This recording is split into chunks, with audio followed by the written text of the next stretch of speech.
Hello everyone. I'd like to talk about my preferred way of running Python for this digital music course.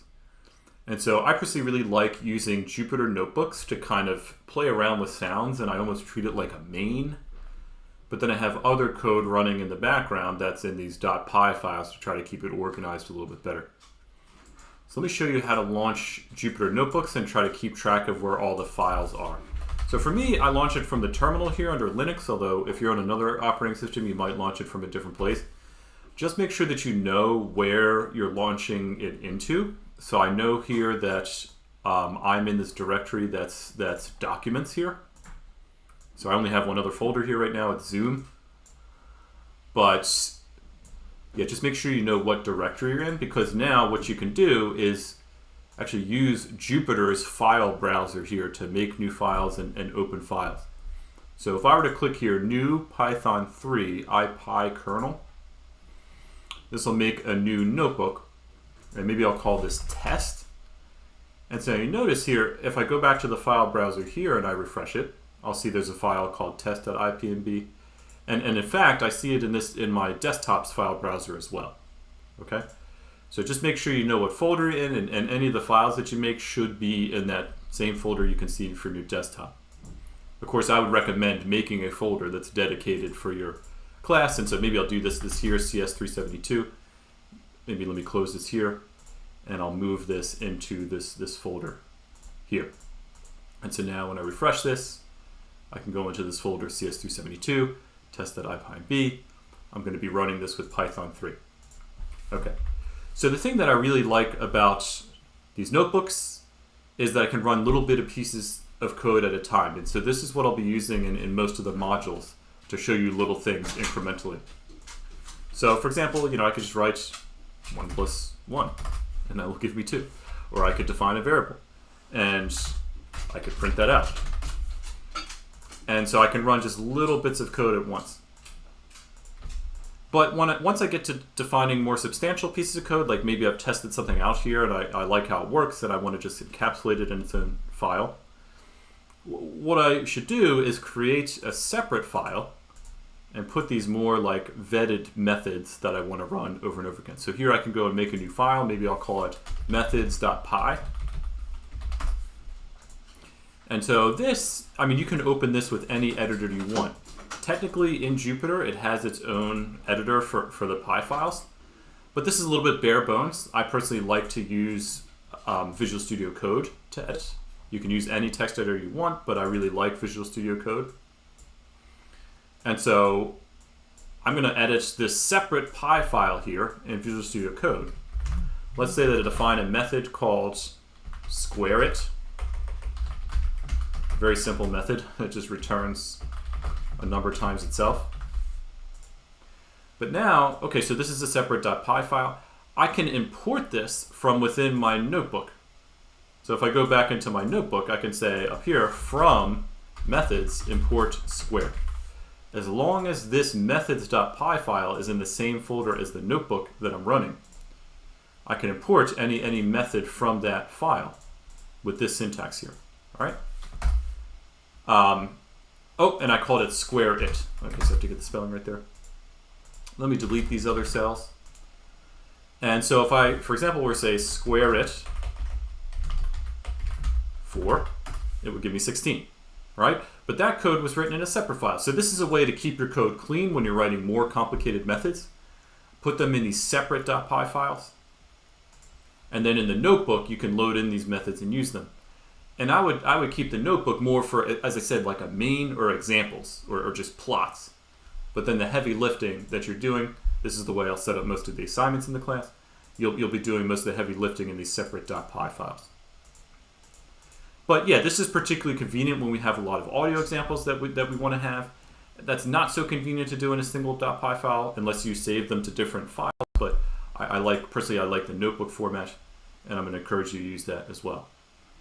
One more little thing I want to show you here is there's something you got to watch out for if you have a method in the separate file and you make a change to it. Let's say I was going to print something in this method, for example. I'm about to square, and then I'll print the number. So this is supposed to print something in addition to returning the result. if I were to run the cell just like this, I don't see an update. And so one way to deal with that, so the problem is it still has the old version of this. So I could, and it doesn't even work if I run this again and try it. What I have to do is, I mean, one thing I could do is just restart the kernel. So I could go to kernel, restart kernel, and clear outputs of all cells, and then run this import again. And now see it prints that out. So this is the newer version of the method. But I have to restart the kernel to do that. That's a bit annoying. Actually, a better way to do this is to use this extension for Jupyter Notebooks called auto reload. And the way that I do this is I say %side load ext auto reload. And then I say auto reload 2. This is just an incantation I have to make to get it in the right mode. So let me restart this again. I'll run this again, and it seems like nothing changed. But now, if I go and I make an edit, let's say I get rid of this print statement, and I just go back to returning without printing. And now I run this code. Notice now this is the newest version that runs without printing. And so now any changes that I make to this will immediately propagate through to my notebook. All right? So this is how you run notebooks, this is how you use them to manage files, and this is how you link them to external .py files. Hopefully that makes sense. Let me know if you have any issues. I guess maybe the last thing I'll show is on the first homework, how to get this running. So for the first homework on Resay Beats, if I were to download the starter code, let me put it in this CS372 folder. So here I'm going to download the starter code. And okay, so it's a zip file. I need to extract it. And I have this file, resay.py here, but I don't have a notebook yet.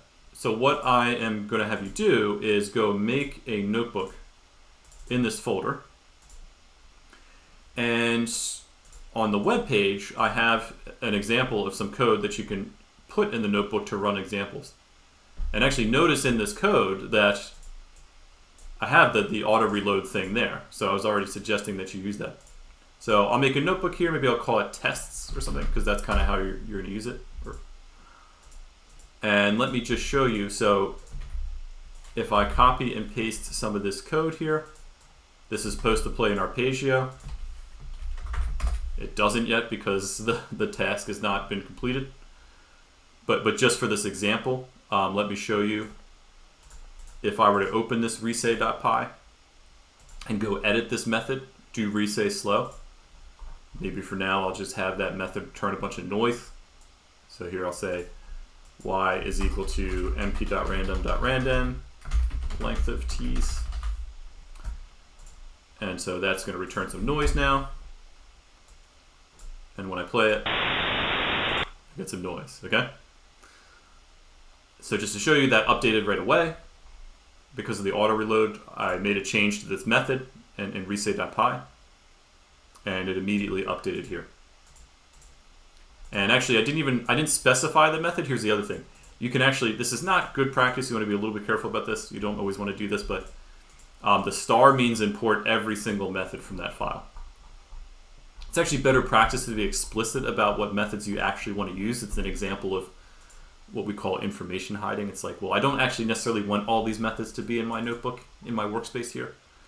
I probably just want the do resay slow. But if I do happen to want all of the methods, then I can use the star. Okay. But anyway, so hopefully it's clear how to get set up with homework 1 now. You'll be doing the bulk of your coding in these .py files, but then you'll be testing them here in these notebooks. So now I can have a lot of different audio examples in different cells. You'll see as you go through here, I give you different examples to go through. You can put these in different cells, and you can listen. You can have all these examples in the same notebook. Okay, so that's how I recommend running this. Let me know on Discord if you have any questions.